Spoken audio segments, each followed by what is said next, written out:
Our next guest says economic data is sending contradictory signals. Jason Furman is here. He's making that argument in a New York Times op-ed. Jason, of course, was the chairman of President Obama's Council of Economic Advisors. He's now a professor at Harvard's Kennedy School of Government. Good morning to you.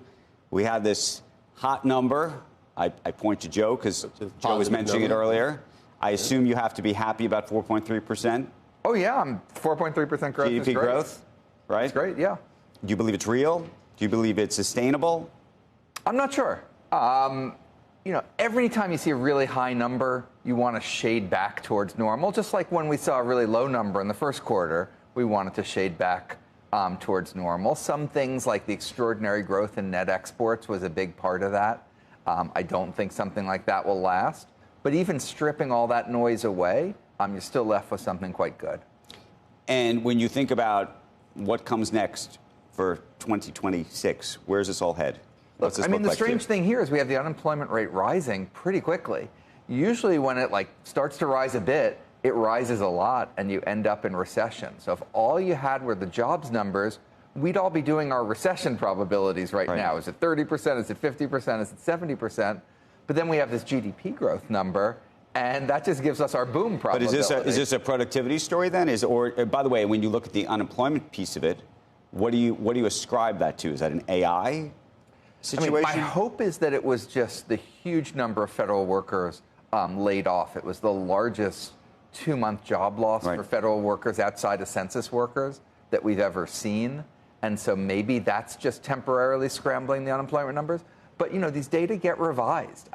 It's a very cloudy picture, especially during the shutdown. A lot of it, this affected the jobs. Do you believe, by the way, I should ask, maybe this will sound like a political question, do you believe these numbers? Absolutely. You do? 100%. Okay, so there's no question about the BLS or this or that. Now, by the way, to be clear, I believe that they're not politicized. They're also going to get revised. They're imperfect, but they're just imperfect in the way they always are. Is it another example of the K-shape economy? Because that's what everyone would say. Rich people are still spending. And so this number isn't necessarily going to translate into people no longer talking about affordability or people feeling much better about the economy. A lot of people are still not.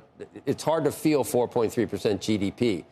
You can read about it, but if you're at the grocery store and saying, prices are still, go back 5 years where prices are. They're up 25% from maybe only 3% in the last year, but they are up 25%. Yeah, look, I'm less convinced about this K-shaped recovery than a lot of other people are. Yeah, you think we have decent real wage growth now across the spectrum. Everyone wants prices to be 25% lower. Never happened. No one wants their wages to be 25% lower. Right. And so... You think oil finally filters through and helps with people feeling better about how much money they have? I've been puzzled by that. When you're in government, you're told politically the one price that matters is the price of gasoline. Yeah. That's the one price that's been great this year.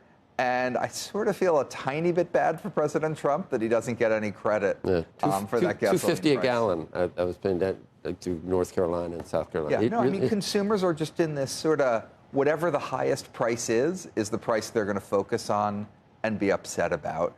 And that's a really hard problem to solve economically or politically. Yeah.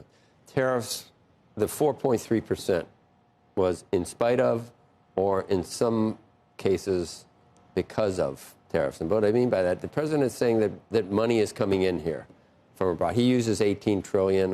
I think that he's saying that the implementation of the tariffs have caused a lot of capital inflows as people either want to curry favor or build factories here in this country. I think he's using those numbers. But did any of these things actually help GDP, or is it still a headwind? Will it always be a headwind? I'm not sure the president's the most quantitatively reliable analyst of the U.S. economy. He uses 18. I know, and people roll their eyes. But I can connect the dots how he gets there. I don't. There's money coming in. I don't see very much money coming in. I don't think the tariffs are adding to growth, except they're shifting it around. I have no doubt that they're probably subtracting. We could have lower interest rates right now, a more sustainable growth path if the Fed weren't so worried about inflation. And there's some reason to still be worried about inflation. If we did it 4% next year, which is, that would be the highest we've had in many years. If we did that, what would you attribute it to if it did happen? You would attribute it to big, beautiful bill? Would you attribute it to AI? Would you attribute it to deregulation? My guess is if we get 4%, it's AI, and AI has showed up so far on the demand side. We're not really seeing it very much on the supply side with productivity growth. To get something like 4% growth, I think without a lot of inflation, by the way, then I think we'd really need to see AI adding to productivity. And a lot of businesses have it, they're working on it, but they haven't really figured out how to make it work. Isn't the downside of productivity 5% plus unemployment? Well, periods of productivity booms have historically been periods of job booms. Think the late 90s. But the productivity that we get from AI is because there aren't as many humans employed. Oh, but that's what productivity has always been. And you'd rather have high productivity periods. I'm bullish and excited. But you don't think if we get chronic high unemployment does not go hand in hand with this?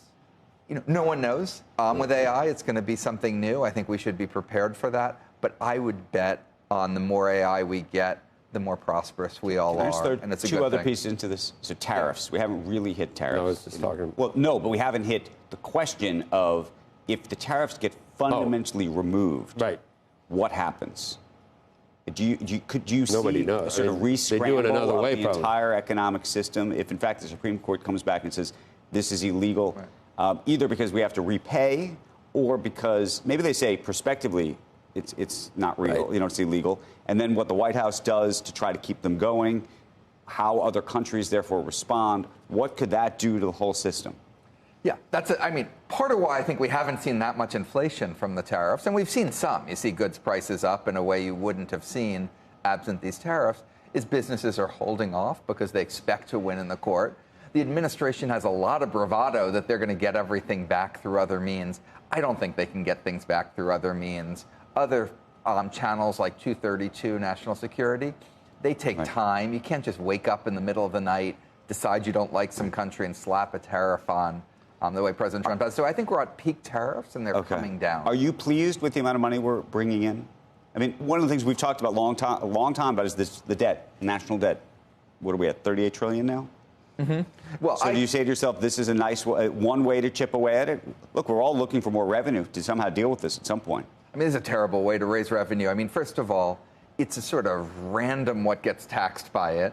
If you did all consumption, you could do it at 1/10 the rate, get the same revenue. Moreover, you're taxing intermediate inputs, capital goods. Right. Over time, that takes a toll. And look, one of the goals for these tariffs was to revive American manufacturing. We've been hemorrhaging manufacturing jobs, reducing manufacturing production. The goal of this was never a big tax increase. It was to help certain sectors of the American economy. We're just not seeing that. It's early, though. That's what Navarro said 2 days ago. He said it's coming. It's coming next year. They're saying in terms, even he acknowledged manufacturing jobs are down. And I'll come back a year from now. We can talk about how that didn't happen. Or maybe that it did.